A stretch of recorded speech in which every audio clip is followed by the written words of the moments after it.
Liam, given what's at stake tomorrow night, both sides desperate for a victory, what sort of game can you expect? That's a good question. It could be end to end, it could be open, or it could be very, very nervy. You just never know. Every game of football is different. Every game of football has different challenges. We'll prepare the players as best we can, as we always do for every opposition. We're back at home. So listen, there's 3 points at stake at the end of the day, and we are doing our very, very best to come away with the 3 points at the end of the game. And how important a commodity could patience and just keeping a cool head be tomorrow? Well, I think that's going to be. I think that's always important. Players on the pitch have got to be calm and got to be clear and have a clear idea of what we want as a staff from them. Sometimes that's very difficult in the heat of the battle. But like I say, listen, it could be an nervy game, it could be an end-to-end game. Who knows? But we'll have to adapt to whatever comes. Liam, is tomorrow night's game one of these games where, to be a bit cliched, you treat it as a cup final? I don't think you can have that mentality, because every game you need to win 3 points. You want to win every game, so you can't look at one game as, you can't get yourself up for one game more than another, because then there's something wrong. You know, you have to be up for every game. And I think we've shown that at Tannadice we've put on performances, and when the crowd have been behind us and everybody's up for the game, then we can be a good side and cause every team problems. So it's about that consistency and doing it on a more regular basis, and hopefully with that then comes the results. And you mentioned the fans there. You know, if ever you needed them, it's tomorrow night. How important could the noise from the stands be? Yeah, you understand that there's a frustration and a disappointment that we share as well over the start, but a loud Tannadice can make the difference when it comes to teams coming here. So we know that we have to make them loud and put something on the pitch that gets them going. So that's what we'll be looking to do, and hopefully they come with us and we can push forward positively. Well, as I said, so congratulations on your inclusion in the World Cup squad for Australia. Just give us your reaction. Yeah, look, it's exciting. Will be my second one, so really honoured, and it's a privilege to have another chance to represent my country on the world stage. So yeah, look, it's exciting for me, my wife, and my family. So yeah, look, it's a nice accomplishment. It's a stupid sounding question, this, but just how big a deal is this for you? Yeah, look, it means everything. A lot of decisions I've made, or pretty much all my decisions I've made throughout my career, is to make sure that I've always got a chance to play for my national team, and obviously for me this is the biggest stage in any sport. So I've got another chance to represent Australia, at the World Cup, and yeah, look, for me the easiest way to say it just means everything. And I mean, it's interesting what you say there, because you obviously felt coming to Dundee United was a move for you that would help you keep your international ambitions going, and so it's proved. Yeah, look, when it was a no-brainer for me to come here. What the club, the project the club had, speaking to obviously Tony at the time and the coaches when I was coming in, and the ambitions the club had, it was a no-brainer for me to come here. And yeah, look, I'm really happy to be here. Enjoying myself. It's a great club, a great fan base, and everyone's welcomed me with open arms. So I think it was the perfect decision that I made.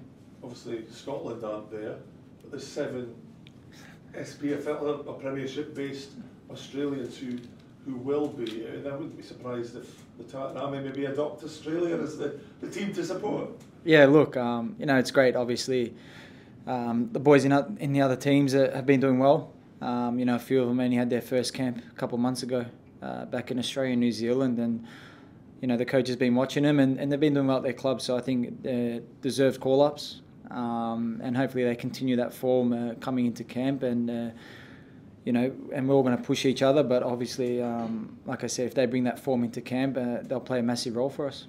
And it sends out quite a good message for about Scottish football. I would imagine that there's such a big group of Australian players that are currently playing here, and it just shows you that if you come to Scotland and you do well, then there's no reason why you can't achieve your international ambitions. Yeah, definitely. Look, it's a tough league. Obviously, I was in Turkey for 10 years, and it's complete different football. For me, it was a different challenge, and that's something I was looking for. But look, the league's at a high level. You know, week in, week out, you got to be at your best, or you get punished against any team. So that's the type of league it is, and you know the coaches realise that, and obviously, like I said, they watch every game that we play in, and you know they see what the performances we're putting in, and that's it. That's obviously helped us with our selection. And have you been bouncing the texts off the other boys, the Aussies? Not too much. Just spoke with obviously Martin Boyle this morning. Pretty close with him, so we had a little chat this morning. But yeah, obviously with the time difference back home, it's a bit hard. Straight to training, and obviously leave training now, family will be in bed in Australia, so it's a bit hard. But yeah, look, you know, obviously, like I said, it's a nice accomplishment. But I've still got 2 games here with Dundee United, and I've got to make sure I'm fully focused on them. When you mentioned that, I mean, with such a big prize or big carrot to look forward to, is there any danger your mind will drift? No, not at all. You know, I've always been like that. I'm a professional. I've said it before. First and foremost, you got to do well at your club if you want to play for your country. You know, obviously I want to go to the World Cup and make that left back position mine. But I've got 2 games left here, and I've got to make sure I perform. Coaches will still be watching, and I've got to help my teammates here. You know, I'm here to play for Dundee United.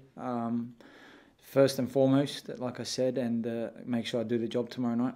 And how do you think? Excuse me. How do you think Australia will fare at the World Cup? What's the realistic hope? Yeah, look, we want to get out the group. We haven't done that for a while as a nation. And I think we've got the group to do it. Obviously, we had a lot of tests during these qualifications. Obviously, the playoff was the biggest one against Peru. A lot didn't give us a chance, even back home. And, you know, we, as Australian mentality, we kind of thrive back against the walls, and we proved a lot of people wrong. But we knew within those 4 walls that we were going to the World Cup regardless. And we managed to do that. So our main goal is to obviously tackle France first game, but we really want to get out the group. Just every day when you know, whether you hear or read or see anything about the World Cup, there's a lot of negative publicity in the build-up to this. From a player's point of view, is that something you pay any attention to? You have any thoughts about, or do you just? No, not really. I'm a footballer at the end of the day. I got a job to do on the pitch, and that's all I try to focus on. I've always been like that, whether it's international level or club level. You know, I obviously get paid to perform on the pitch and make sure I'm in the right shape, right mental state to give the best football possible to the club, my teammates and the fans. And like I said, that's all I'm focused on at the moment. As is, I'm sure Joe's filled you in, but you're not the only player heading to the World Cup with Australia that's got a Dundee United connection. Harry Souttar was at the club here, used to play football in my garden with my sons. He's helped Australia get to the World Cup, and do you think you'll have a big part to play, quite literally, a big part? Yeah, definitely. Look, obviously, you know, I played with Harry a lot during the qualifiers. He was playing as a left centre-back next to me, and yeah, look, he's a great lad, you know, on and off the pitch, but most importantly on the pitch, he's a great player to have, and obviously with his presence on the park, you can't quite miss him. Yeah, look, he'll add a lot to our squad, and he has since day one. He's come in, and you know, we're all happy for him that he's back from his injury. Obviously, it was a big injury. You know, we're happy to see him fit, getting minutes under his belt before the World Cup, and yeah, look, he's a big part of our group, and yeah, just happy that he's back.